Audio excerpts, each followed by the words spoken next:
वालेकुम, आपका नाम? अंजेश कुमार है। आप किस कोर्स से हैं? BA mass media.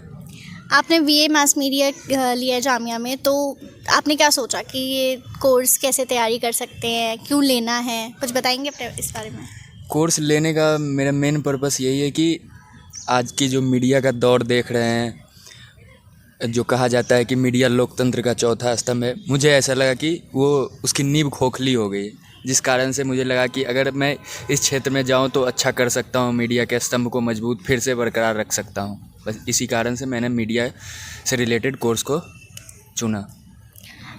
तो आपने ये कोर्स चुना, उसके बाद आपको काफ़ी लंबा सफ़र तय करना होता है क्योंकि 12th के बोर्ड्स भी होते हैं और जामिया का एंट्रेंस भी। तो कैसे आपने मैनेज किया और कैसे जामिया का एंट्रेंस में आपने सबसे पहले मैं बताना चाहता हूँ कि मेरा 12th 2023 में हुआ था।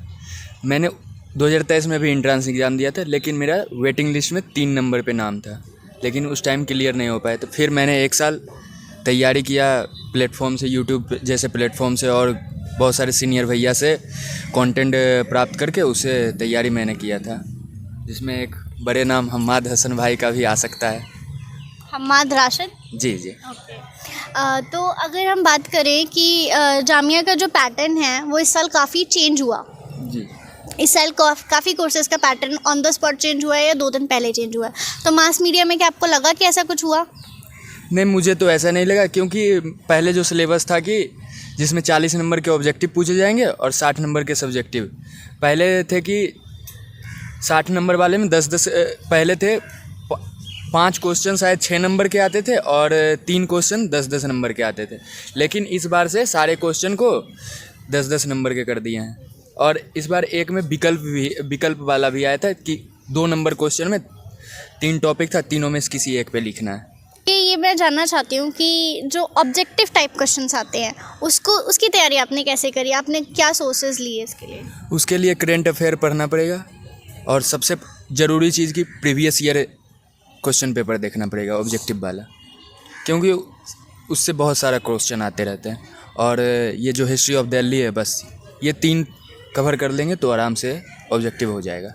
चलिए, ऑब्जेक्टिव हो गया और ऑब्जेक्टिव का PYQ भी मिल जाता है, बट सब्जेक्टिव ऐसा है कि वो आपको ऑन द स्पॉट करना होता है, तो उसके लिए भी आपने कुछ तो तैयारी करी ही होगी। सब्जेक्टिव के लिए अगर बताएं तो कैसे लिखना रहता है, तो आपको न्यूज़पेपर पढ़ना पड़ेगा, कहानियाँ आपको किताबें पढ़नी पड़ेगी, और ये देखना पड़ता है कि, और आप तो पता है कि पत्रकारिता करने आए हैं तो आपको पता होना चाहिए ना कि पत्रकार में कौन से गुण होने चाहिए, क्या होने चाहिए, एक पत्रकार की क्या भूमिका, ये सब तो जानना आपके वास्तविक बेसिक सी चीज़ है, ये ज़रूरी होती है। और बाकी इधर उधर से कंटेंट कीजिए क्वेश्चन पेपर। तो क्या आप बता सकते हैं कि किस तरह का सब्जेक्टिव क्वेश्चन आया था, 1 या 2 कुछ याद है? सब्जेक्टिव क्वेश्चन मूवी की समीक्षा करने आते हैं, फिल्म की, और किसी धारावाहिक की, सीरियल, और रेडियो पे प्रसारित किसी एक कार्यक्रम का वर्णन, एक पत्रकार में कौन से गुण होने चाहिए, अपने पसंदीदा पत्रकार या अपने पसंदीदा समाचार पत्र, यही सब प्रकार के क्वेश्चन आते हैं। और वर्तमान में जो मुद्दे घट रहे हैं, जैसे बेरोजगारी, ये कोरोना वायरस आया था उस टाइम आया था, इस बार बेरोजगारी का आया, फिर युद्ध हो रहे हैं उस पर आया था, यही सब आते हैं वर्तमान के। जी, तो जैसे आपने बोला कि फ़िल्म की समीक्षा हर कोई नहीं कर पाता, और 12th के बाद आपका डायरेक्ट बैचलर्स में ये क्वेश्चन आना तो लोग थोड़ा घबरा से जाते हैं, तो आप क्या बता सकते हैं कि कैसे आगे जो नेक्स्ट ईयर हमारे स्टूडेंट्स देंगे जामिया का मास मीडिया, तो वो कैसे तैयारी करें इस चीज़ की? तैयारी के लिए तो पहले तो वो मूवी देखें अच्छा से पहले जिसकी समीक्षा करेंगे, और उसको पहले कॉपी पे लिखें कि कैसे कैसे कब कब क्या घटना हुआ है। और अगर समीक्षा करने की बात रही तो पहले एक होता है भूमिका टाइप से, तो मूवी में बता दे शुरू में ही कि हाँ ऐसे हुआ वो हुआ, उसके बाद फिर डायरेक्टर का नाम ऐसे कर करके फिर उसके बाद पूरा कहानी वर्णन करना रहता है, क्या इस फिल्म में ये हुआ वो हुआ। मैंने जैसे दशरथ मांझी की मूवी एक आई थी, मांझी द माउंटेन, उस पर मैंने किया, तो मैंने सबसे पहले लिखा ये भारतीय हिंदी फिल्म है, इस प्रकार से निर्देशक का नाम, और इस फिल्म में एक छोटे 10-5 लाइन में करके कि इस मूवी में ये दिखाया गया, उनके दैनिक जीवन पर आधारित, तो फिर निर्देशक ये सब का नाम लिखा, उसके बाद फिर पूरा कहानी का वर्णन किया था मैंने। तो आप ये बताइए कि जामिया में आके आपको कैसा लग रहा है? जामिया बहुत खूबसूरत है, जैसा मैंने भरोसा नहीं किया था, और मैं जहाँ से आता हूँ वहाँ पे बताया जाता है जामिया अच्छा नहीं है, ये नहीं है वो है, लेकिन वैसा कुछ नहीं, जामिया बहुत अच्छा है। अगर कभी आने का मौका मिले आप लोगों को तो आप ज़रूर आइए।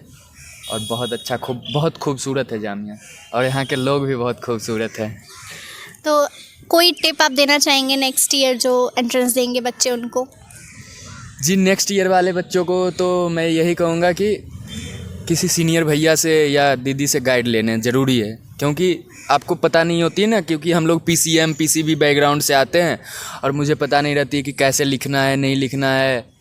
वो लिख देंगे तो गलत हो जाएगी ना, फिर तो सिलेक्शन 1 साल बैक फिर ड्रॉप लेना पड़ता है। इस कारण से थोड़ा इसके लिए गाइडेंस ज़रूरी है। तो अंजेश का कहना है कि आप हम गाइडेंस लीजिए सीनियर्स से, और सीनियर्स हम भी हैं तो हमसे भी ले सकते हैं। That was it for the video. Thank you.